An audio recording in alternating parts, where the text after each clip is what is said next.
Hi everybody and welcome to another episode of Prindiville, my autobiographical series, and today we are discussing my education. We certainly are. With the lovely Joanne. So Joanne, thank you for coming and having the second series today, episode. So Joanne, thank you for popping in today and recording this series with me. How are you today? I'm very well, thank you. How are you?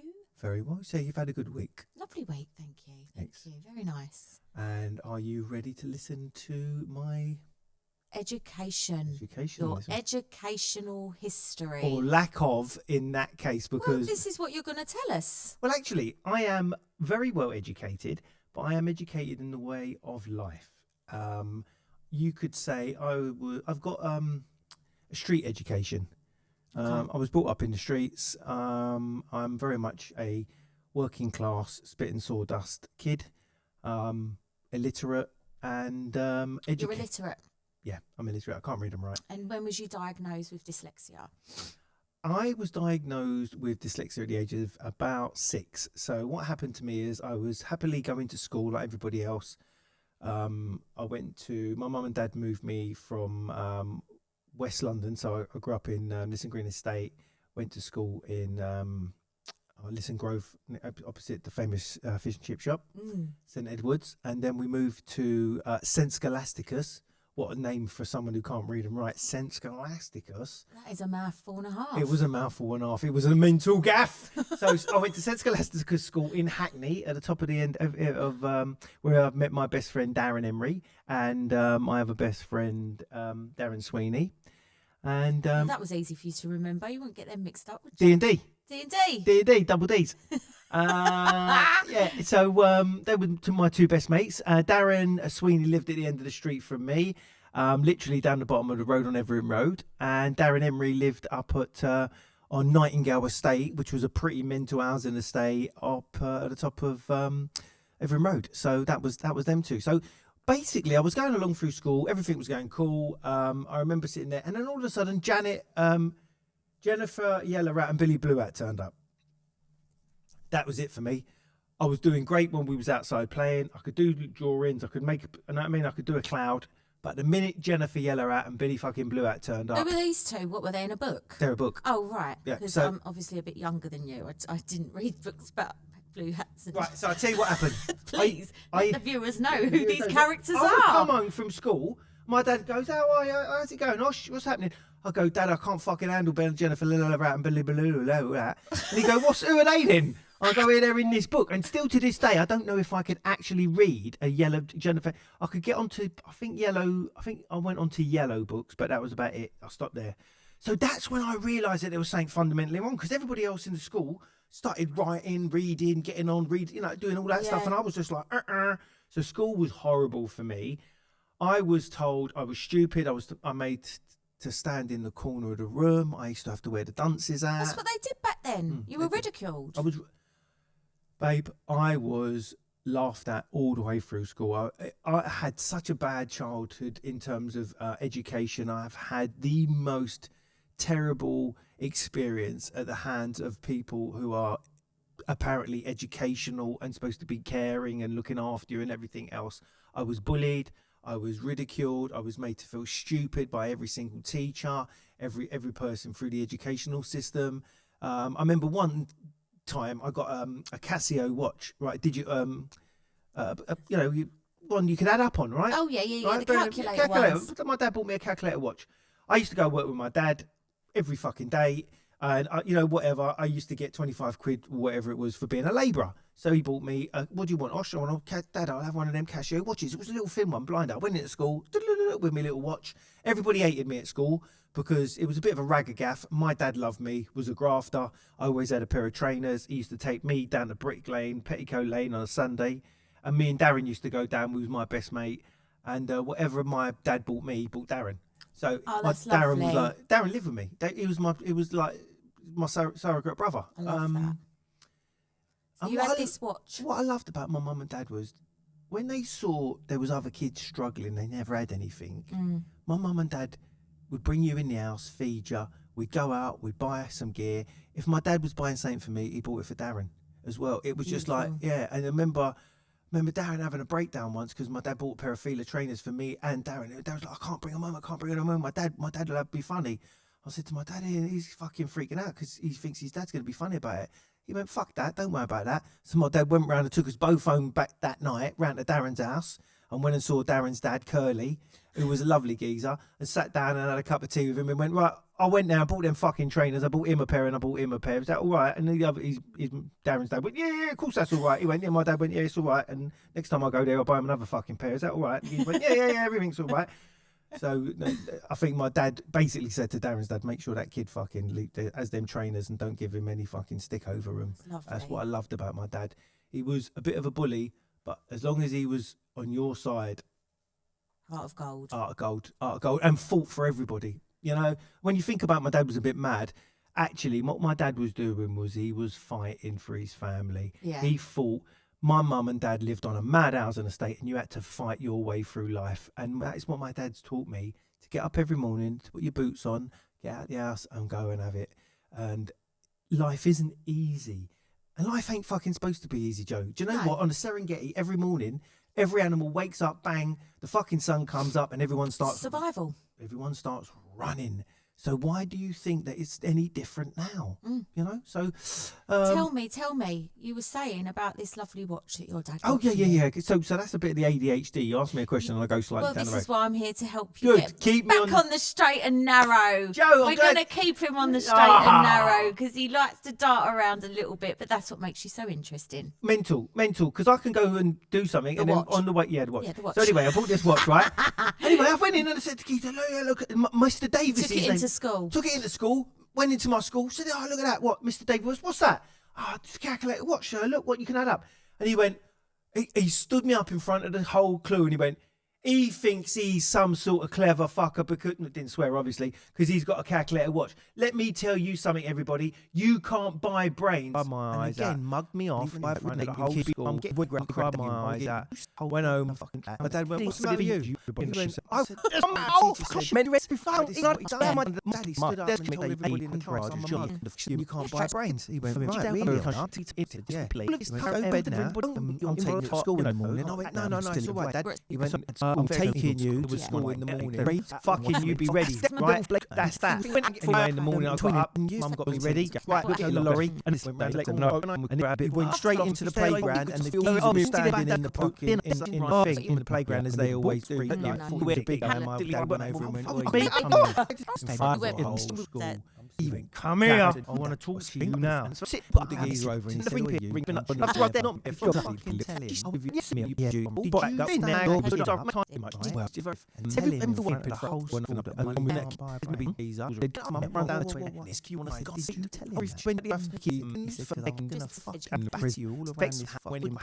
you know, like engineering.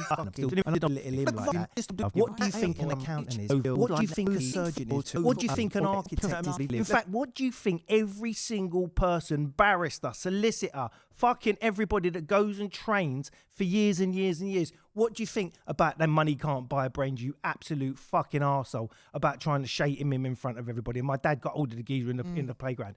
The teacher shit himself. But the next day, guess what happened? I was doing a presentation to the school about my motorbike. I brought my fucking motorbike into school, everybody, and I'm riding my motorbike around the playground in the school that I was getting mugged off the day before. And I brought it into the fucking school, into my class, and done a presentation. I love and it. then the mental thing is, then the geezer ended up being a best mate of my dad's, and he'd be round my house every fucking night at the kitchen table. So I had to go to school, and then this cunt would be in my fucking house at night eating dinner with my mum and dad, and I'd have to see him again. Oh, no. But my dad liked him, and that's how things go in life. You have rows with people, and then my dad explained to this geezer, no, don't do that, because my dad is illiterate, but my dad was the cleverest cunt you've ever met. So don't think that Oshi's going to be a mug because he can't read and write. Do you know what I mean? No. So there's a lesson, everybody. Just because a kid might not be academically bright doesn't mean to say you need to write them off. And years ago, before everybody had ADHD and we all knew about all this old crap, people just ended up being painters and decorators. They worked in shipyards. They were seamstresses. You know, people had jobs that you didn't necessarily have to be an academic. You know, so academia is wonderful, and there are sections of humanity and the country which are academic. Yeah. And we should allow those children to. Well, they enjoy it. Some people actually enjoy it. Massively. But if you've got a load of academic kids in a class with a load of kids that are not academic, no one's moving forward. No. Nothing's going forward. But then in education now is they literally sell education in this country. I mean, I've got a guy who I know very, very well come to this country on a student visa, right? Paid to come over. He's been to the college 3 times. They've given him a doctorate in whatever his subject is. And he said to me, Al, I've been there 3 times. This country is just bullshit. All you're doing is selling pieces of paper blatantly. Yeah. And so all of these like kids, they come from India, Pakistan, wherever in the world, come over here to do apparently a doctorate, a PhD in whatever it is, and then go to college once and spend the rest of the time riding around on a push bike delivering sandwiches, bringing everybody else's job away. So the country is completely gone. They are selling every aspect of your country underneath you, in front of you, blatantly. The country is collapsed. We've never been in such a bad place as we are now. No. But this is it's everyone's job now to get off of your phone and to engage in a conversation and to start, moving things forward, because actually it's everybody's job now to get involved. You've got your technology, you've got your smartphone in your hand. Stop watching just silly TikTok fucking videos and actually engage in a positive way. Exactly. So also you were at school in Hackney, and then how long did you stay there for? Did you go to a different school? No. So I went to Hackney, Cardinal Pole in Hackney, which was a mad school. It's absolutely mad. So our school used to basically, there was a common. So I went to school in Hackney Downs, and it was Cardinal Pole. It was the first year in there. The school was mad, man. It was like really. Was this secondary school? Secondary school, Okay. but it was a roughneck school. Yeah. Like fuck Brixton and all the rest of it. I was one of the only white. There was only about 4 white kids in the whole fucking school, and I was one of them. Yeah. Do you know what I mean? But it was mad because in our lunch break we used to go robbing car stereos, and raiding sweet shops. So me and my whole firm, and I had all my mates, and I think I was the only white geezer there, so they used to put me on watch out. Stand in the corner, I'd just watch out as anything's coming. And them lot used to steam, because what we used to do is to cut our blazer pockets. Yeah. Desmond Pascal, I remember Desmond Pascal, man. Desmond Pascal. Desmond Shout Pascal. out to Desmond Go on, Pascal. Desmond Pascal, man. And all of them mad little firm from over there. We used to cut the fucking blazer pockets. And I remember Desmond was double small, man. And we'd shove him into the ice cream fridge. Yeah. And while he was upside down, he just used to load his fucking thing like 20 fucking ice creams. Then we'd pull him out. We'd go and get the Indian geezer for one, and then we'd be at down. Oh, aye. Fucking producers got. You? It's your phone. Yeah. So then we'd we'd nick all the fucking ice creams, and then it was just so. And then in between school, in the morning it was a bit foggy. We used to mug the next school, and you'd go across, and they would mug you. So it was lawless. So you were learning more outside of school than you was in school. All of my mates ended up being all gangsters, bank robbers, proper lunatics, So what happened with you? You were at Hackney. I moved away. Right. So I moved tell away. us I'm a about good that. boy. What happened? What happened? So after Hackney, when my mum and dad realised that I was going in, it was all going a bit wrong. How old were you at this point? I was a first year, so I was about 13. I was a 13, and at this time I was still going to the dyslexia. So going back to dyslexia, every Monday I used to have to go to the first dyslexic unit ever in the country in St Bartholomew's Hospital. And I'd go to school, I'd go there for half a day. And then when I used to go back home to school, everyone would call me a mug and dunce. And this was the time EastEnders. Remember, there was a geezer in EastEnders who went a bit mad. Not Pats, but what was the dad's name, man? Arthur. Arthur Fowler lost the plot till he stole the Christmas money. Well, Arthur Fowler lost the plot. And it was about that time when I used to go to school and everyone used to call me Arthur Fowler. I used to say I was a bit stupid and a bit dunce because I used to go for half a day, and obviously the whole school would go, where has he gone for half a day?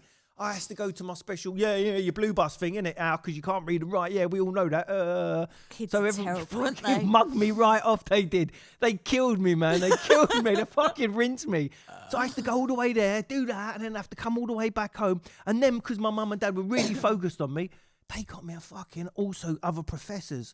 Oh, man. So not only did my teacher end up coming round my house to eat dinner at home, right? Then after that, I'd have another professor come around the kitchen table and I used to have to try and do reading and writing with him. Oh, mate, I just couldn't escape it. I couldn't escape it. So And they got you out of Hackney. So anyway, my mum and dad decided.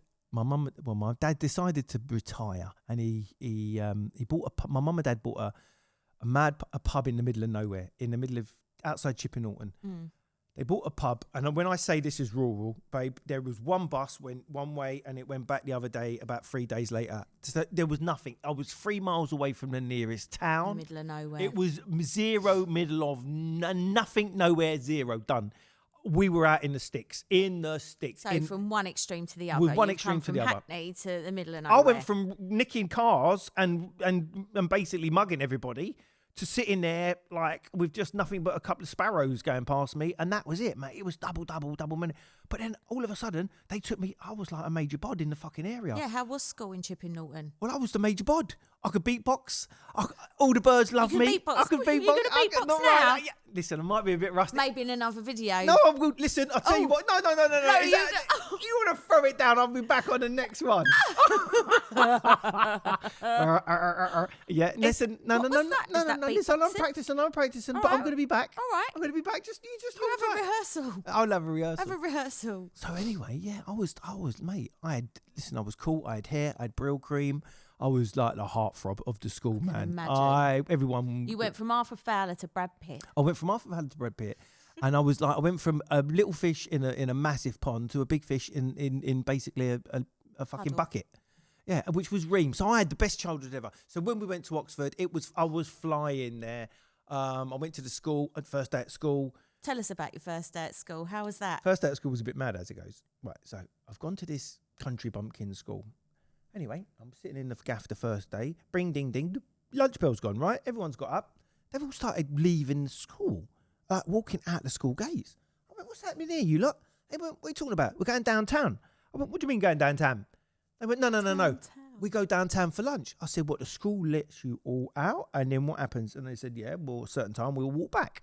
I went, fuck me, mate. This is a bit different out here, isn't it? I said, come then, I'll come down to the town with you. So I've gone down to the town, right? Now, I'm used to plundering everything. So I've gone down to the little thing, and there is, Summerfield. I've gone through the Summerfield. You can have a sandwich, you can have a drink, you can wander up and down the aisles, nobody's watching you.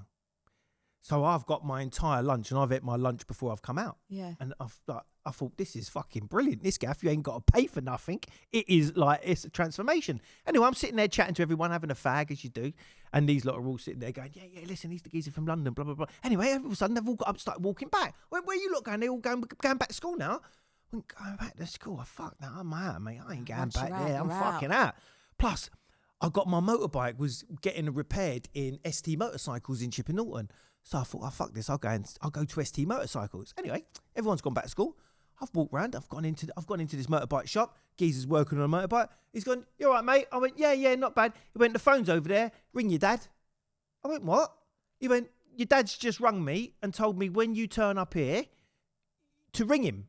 He said, because he knows you're going to come here. I went, what? He went, look, the phone's there. Fucking ring your dad because dad's been on the phone, mate.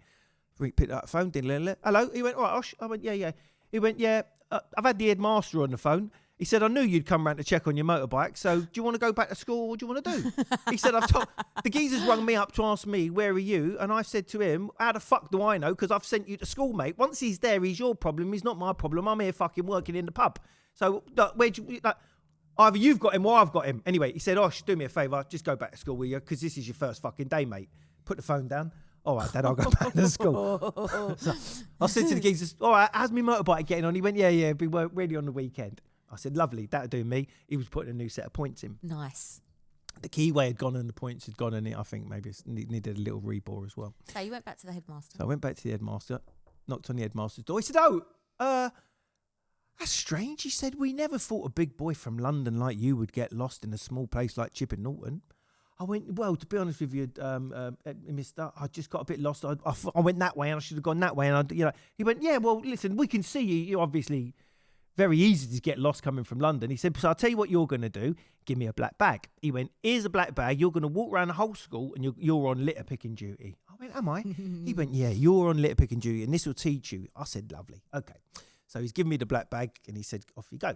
I've gone round the back of the school, gone round the back of the thing. I'm having a fag round the back thinking, right, hello, what's going on here? I've spotted all the big black bins in the corner. So I've taken my bag round the corner. I've gone into the bins and I've just filled the fucking bag up with all the gear in the bins. I thought that'd do me, tied a knot in it. Gone round the back of like this big massive field, sitting there having another fag, waiting for the fucking 3:30. Ding, ding, ding, 3:30. Thought, bosh. Knocked on the Prime Minister's door. He ain't a Prime Minister. He was something else. Headmaster. Okay. I said, "Here, Mr. Whatever his name is. Is the you know what I've done really good. You know what I'm sorry. I've gone round. I've looked." He went, "You've done really well. Okay, well listen, you've redeemed yourself. Make sure that you next time when you're supposed to come back to school, make sure you come back to school." All right, lovely. That was my first day of school. Fantastic. And it pretty much went like that for the rest of the time. I can imagine. So, what was the education like in Chipping Norton? Did you managed to stay in class? Was it much different from Hackney? Well, it was just they're carrot crunchers. They just didn't know what was going on. It was just, I was having a great time, but I was very, very disruptive. Yeah. Again, I had another teacher in there called Diddy Davison.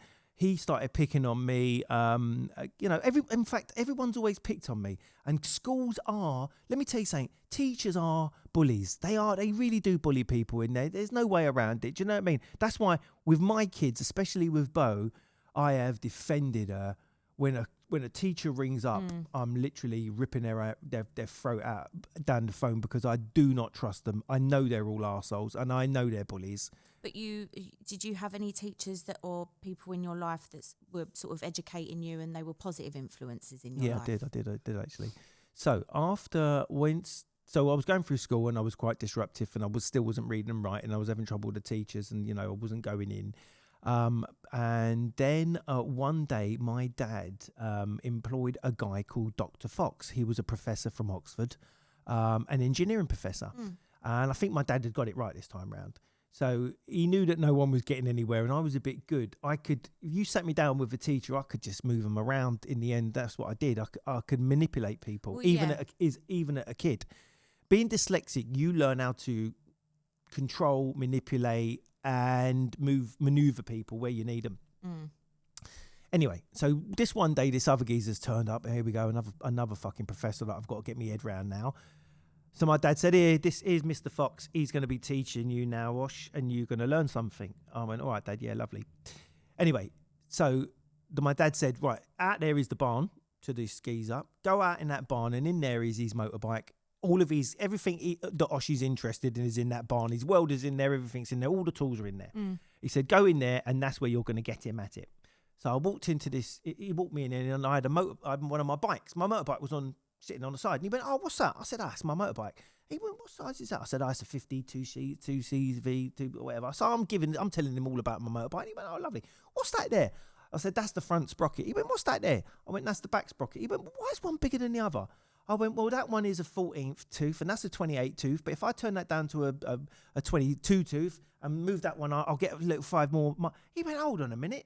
He went, let's think about this for a second. He said, count that there. I went, well, there's 5 on there. Count that on there, 7 on there. He went, well, hold on, what's this? And I said, well, this is called race. He went, this is ratios, is it? That was it. Before I knew what was happening, me and this geezer was having a conversation about ratios of cogs and how 1 revolution gives you 4 revolutions here. And if you want to speed it up or if you want to slow it down, it's like putting bigger and smaller wheels on your car. Right. All of a sudden, bang, I was interested in something. Yeah. And what I didn't realise was this guy was moving me forward, but we were talking about engineering things. He spoke your language. Spoke my language. You just have to connect with these kids with something that they connect with. Yeah. Do you know what I mean? And that's all that needed to happen. Someone needed to speak to me in my language and manipulate me into the point where they got me interested in something. And then that was it. I was away. Then I loved Dr. Fox. He used to come every 2 or 3 days and we went into everything. We went into all sorts. He taught me loads of stuff. And then from there, the school agreed to send me to engineering college. Wow. So I went to engineering college at the age of 14. So what, was you with older kids? Yeah. Wow. So hold tight now. I went from, at the age of 14, I used to have to go to Whitney West Oxfordshire Technical College in Whitney, which was a long way away from my house. Yeah. So I had a little Mickey Mouse motorbike. I used to ride this motorbike over to this bird's house who lived in a village where she would then catch a bus to the college, and I used to go and catch a bus with her. So I used to drive to some bird's house, jump on the bus with her, go with her, and then come back and then leave her house. It was just mad. But that's where they got me into making engineering drawings. That's when I started working on a lathe. That was the first things I ever made, turning things down on a lathe. Started with blueprints. That was it. I was away. Yeah. I started my engineering courses, and then that was it. I went from there. Got a BTEC at City and Guilds in BTEC engineering, and that was me on the world of being an engineer. It's fantastic. See, so people just need to know how to tune into people, because everyone is different. Not everyone is academic. Oh, absolutely. How did you sort of finish up with your education? How did you leave it? Did you come away with anything else? No, that was it. That was it. So I'm really educated on the streets, and I'm educated in the real life skills. I've got life skills, really. So I come out of college at the age of whatever it was, 16, finished college, and then went and got a job with a company called HMP, not the prison, Huey Powell Metalworks. Loved Huey Powell. Was one of the loveliest men, the best man I ever got. He really gave me a start. He taught me all about welding, him and Peter. What they were wonderful old-fashioned engineers that we worked on a farmyard in the middle of nowhere, and it was all architectural salvage. So when you go around Hyde Park, you'll see these mad gates, the Queen's Gates. Yeah. Effectively, that's what we did. We were blacksmiths. So I learned real forging, real blacksmiths. I learned how to weld cast iron, steel, MIG welding, gas welding. I learned how to bend radiuses. I used to make beautiful rose arches. We used to show all of our stuff at Chelsea Flower Show. We won loads of awards. I made stuff that went into multi-million gaff pound houses. Yeah. Like we just made mad stuff. I remember once he was in architectural salvage. So you would knock down a massive, beautiful house. He would go and buy all the cast iron railings, all the stonework, and then we would then transform it into artwork. Wow. It was transferred. I remember once he bought a morgue, and the big, massive slab where they would cut the bodies up and everything else, we cut it in half, and then we made an amazing table that went to Dewhurst Butchers. The geezer who owned Dewhurst Butchers had a mansion and a half in the countryside, and we made a table for his veranda. But just mad, like just out of this world. And again, I worked with men that just had a tape measure, just draw it all out. And then there was one guy there called Peter who was like very recluse, didn't say much, Pete, but you could give Peter any engineering problem and he would just work it out literally with a piece of chalk on a table, and he would just sketch it out and go, right, that's how to get around that. Wow. Pete was mad, so he used to go and fly Peter flew gliders. Well, he did until he crashed. He had a crash one day. He did. And do you know what? Mad thing about this, right?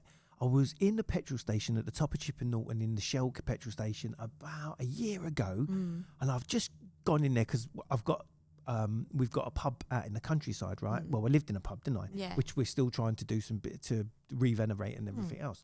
Anyway, so I've gone down to check on something, and I've pulled into this petrol station, and he's in the petrol station buying petrol, and I'm behind him. I didn't know what to say. I went, "You all right, Pete?"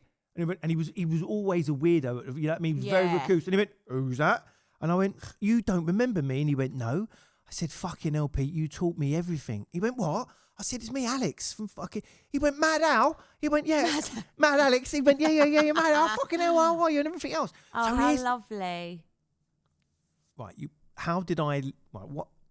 Ask me what happened and how did I leave? What happened and how did you leave? I didn't. I loved this job, but we was on a massive farmyard, and we one set of buildings in, another set of buildings there, and I was allowed to drive the forklift, and I was mad on driving anything. If it fucking had wheels, I drove it. Anyway, one day I've come flying round the corner in the bloody in the forklift truck with just the forks out, and a customer's only parked there in the car park, and they in a space. Oh, how dare they? Yeah, I know. So I've come flying around the corner, and all of a sudden there's a Volvo in my way, and I've put the brakes on the fucking thing, but the brakes were a bit shit. The Oh, brakes were a no. bit shit. And I've gone straight through the fucking Volvo. I've gone straight through the forks. Have gone both through the doors. I mean, luckily no one was in it. They would have been dead. Oh, Joe, I've impaled the Volvo on the forklift truck. The forklift truck's come to an abrupt end. The fucking Volvo's stuck on the end of it, and the customer's inside. So I've had to walk into the office and say, Huey. He went, shh. I'm in the middle of something. I said, Huey, I've got a problem. He went, what's the matter? What have we done this time? I said, the brakes have failed on the fit. He went, what are you talking about? And he's looked out of his office window, and all he can see is a forklift truck and a Volvo kissing.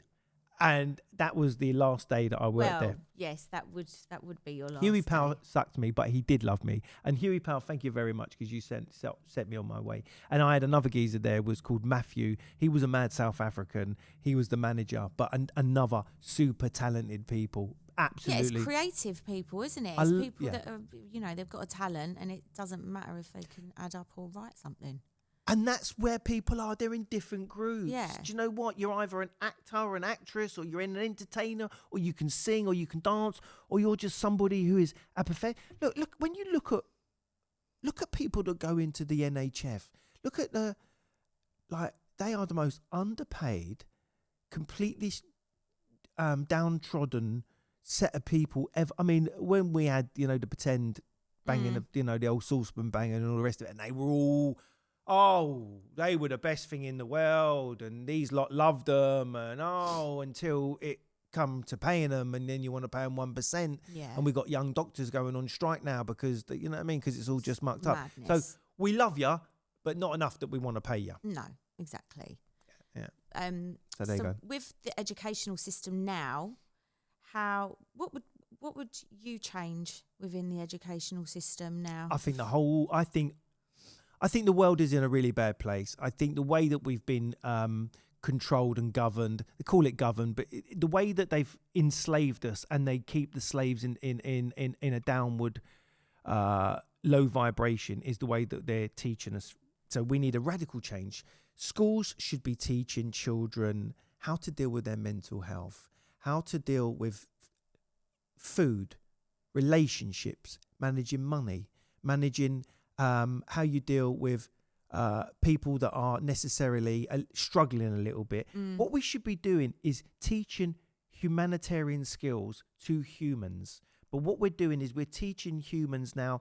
We taught humans to be factory workers and bricklayers and everything else. And it feels like now that really, now that they're in the AI world and we're in the robotic world, it feels a bit like, do you know what? The humans are not needed anymore. So what we'll do is we'll just dumb down the ones that are left by giving them the phones, getting them to the point where you've got children that have only got a brain like a goldfish. And it feels like a concerted effort to just end humanity at the moment, because we're not moving forward in a positive way. Humans are rapidly deteriorating at an alarming rate. You've only got to get on the tube and have a look. Everybody's addicted now to a mobile phone in a way never ever before. Yeah. What I would love to do is somehow be part of a movement where we turn our back on technology. Mad, because we're doing this on YouTube. What do you think of Steiner schools? Well, actually, Steiner schools... they sort of getting it right a little bit. Well, I mean, look, I haven't been to a Steiner school. I've got a few mates of mine that have gone to Steiner schools. They don't have to wear uniform, and it's a lot more of a creative sort of environment. Well, they have, but the kids have come out a bit lost. So it's a bit too far. I think. Well, listen, if you want to be a hippie and just paint flowers all day long and everything else, and that is wonderful, and I think they're probably on the right trajectory. But I think very quickly what you need to do is children need love, attention, and to feel secure. And what we should be teaching children is that we're inclusive, because children, when they're grown, when they're born, they're not racist. They don't understand. They've got no conceptuation about boys and girls, colours of skin, religion, and all of that shit is poison to them. All of this, the reason that London now is become racist. I've gone from London being English, white English, going through the 80s and the 90s, all of a sudden it becoming racist. Then all of a sudden we've all got into ecstasy and we've all gone raving and we've all stopped being football thugs and trying to kill each other. And then everybody's all right. To all of a sudden, within the last 5 years since COVID, you've then got everyone wants to be racist. It's divide and conquer. It's divide and conquer. Another form of control. Totally.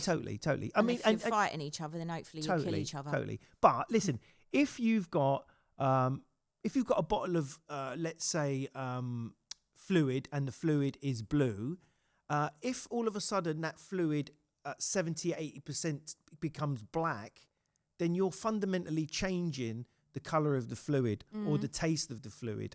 So, you've got to be very careful that what you're not doing is completely rewriting a country's history or somebody or someone's society. Yeah. And that's kind of where we are in the UK at the moment. You're nearly at the point. In fact, we're at the point where the original society and the original culture of the country is at the point where it's lost.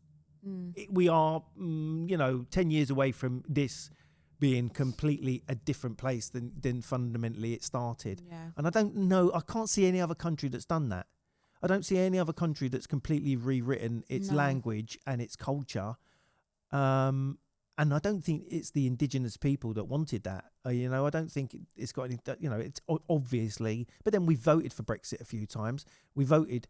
So it just goes to show you that voting is a waste of time now. What you now need to do is we need to fundamentally change how we manage ourselves and how we carry on funding governments and organisations that are supposed to be here to help us. Look, simple like this. As a human, you go to work to pay money to the council, money to the government to manage the roads, the schools, the hospitals, and lights, and all of the things that we are not capable or are too busy doing. Yeah. And what's happening is you're now paying a group of people, individuals, collective, who are abusing you. You're in an abusive relationship, everybody. You're being abused with the food that you eat. You're being abused with the medical treatment that you're receiving. Your children are being abused. That you're abused with the water. You're abused with the air. At any time, anybody that would be in an abusive relationship like this would be running to the police, would be screaming blue murders.